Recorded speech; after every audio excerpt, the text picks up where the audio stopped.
In our first update of the Beauty Retouch panel, we've renewed a few scripts and added a couple of new useful functions, as well as a couple of brush presets for your dodge and burn work. My personal recent retouching experiments heavily influenced how we've configured these brush settings. I hope you will find these innovations as helpful as I find them, and before you get down to retouching with the updated panel, I'd like to share with you how I came to these brush settings and why.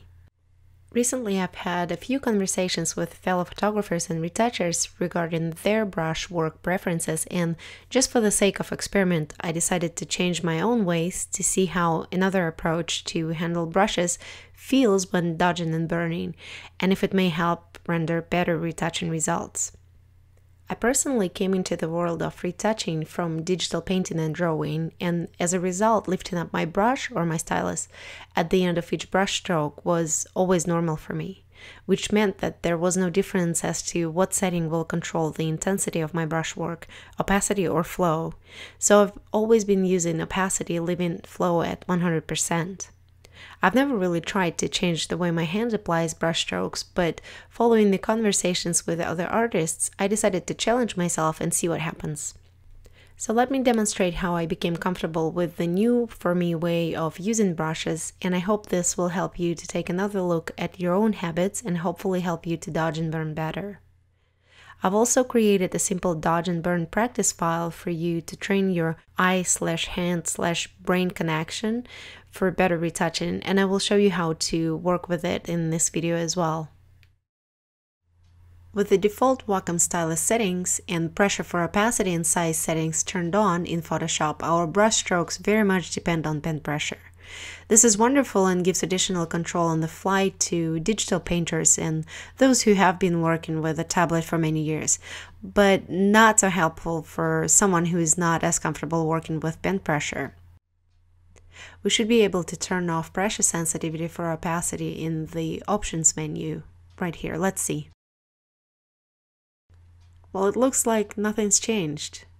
That's because transfer setting in the brush palette is still checked and it acts as if the button is still on. So let's turn it off. Okay, that worked. Now our pen pressure is only affecting the size of the brush stroke. Let's turn it off in the option menu as well. Same story, nothing's changed. It's the shape dynamics setting that you need to uncheck to turn off pen pressure for brush size completely. Okay, perfect. Now our brush stroke does not depend on how much pressure we put on the stylus, and the size of the brush is consistent and is exactly what we expect it to be. Let's now see what the airbrush setting does. The airbrush setting allows you to build up color by increasing the time that you hold and press your brush tip on one same area.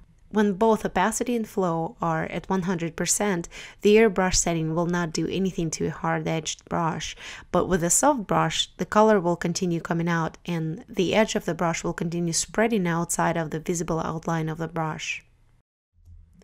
If I lower the flow, for example, to 40% and then press and hold without moving the stylus, the color will continue to come out and build up to its maximum, which is 100% opacity. It will be more noticeable if I set flow to 10%. If I just touch, it's 10%. If I press and hold, it continues to let the color out until it's 100% again. Now if I change the opacity to 10% and flow back to 100% and press and hold, the paint only comes out to 10% and that's our maximum now. So the opacity value caps the amount of paint that can come out in one single brush stroke. Here's a single brush stroke with opacity capped at 10% and flow 100%. I don't lift up the pen at any point while painting this. Now if I do lift up the pen and continue brushing over the same area, then I will be able to build up color and add 10% more on top of it each time I lift up the pen and paint over again. Let's try the opposite, 10% flow and 100% opacity. As you can see, a lot more color is coming out at 10% flow, and I can also build it up to 100% without lifting up the pen by brushing over the same area. We still have our airbrush setting on, so let's see the difference. I turn it off and now it doesn't build up color by touch, only if I continue brushing over it, due to the low flow setting. And with the airbrush setting on, it builds up again. Let's now see how these settings affect the soft brush. With the airbrush setting off, I have to brush over the same area to build up color, just the same, and with the airbrush on, I can just press and hold. At 100% flow, the rate at which the paint is coming out is much higher, but look at the spill of the color outside of the outline of the brush. Let me show you again with a larger brush. See how the color now spills way over the visible outline of the brush. This actually can be a problem when you're selecting your brush size to match the blemishes that you're working on when you're dodging and burning, and you may not even be aware of it. Let me show you what I mean.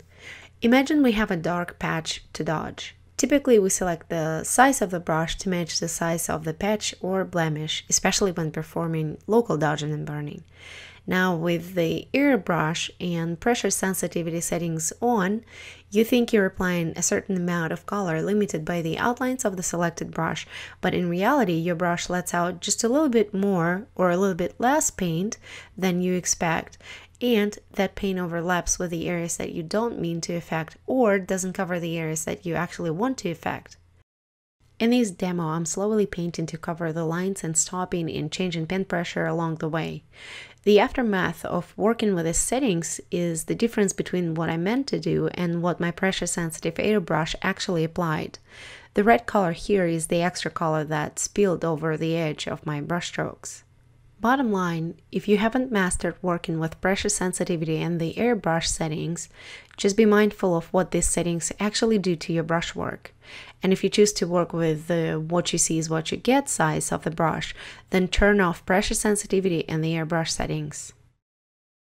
Now let's check out how we can control the brush color output most accurately with various flow and opacity combinations. Soft brush stroke at 100 opacity and flow. Same brush at 10% opacity and full flow. Same brush at 10% flow and full opacity. 10% flow lets out a little more color, but with this setting we can build it up to 100% without lifting the pen, which we cannot do with the opposite setting of 10% opacity and 100% flow. Only if we lift the pen up at the end of each brush stroke to add more paint until we reach 100%. Okay, that's clear now. Let's see what will happen if we also lower the opacity setting while our flow setting is already at 10%. We can build up the color, but only until it hits the selected opacity value. So this is perfect for when we need a really gentle color application. The low flow percentage will allow us slowly build up the color, and the opacity percentage will actually cap the amount of paint that can come out in a single brush stroke. So now, with all of this in mind, we decided to add our own brush presets to the updated Beauty Retouch panel package, which we think will work best for dodging and burning.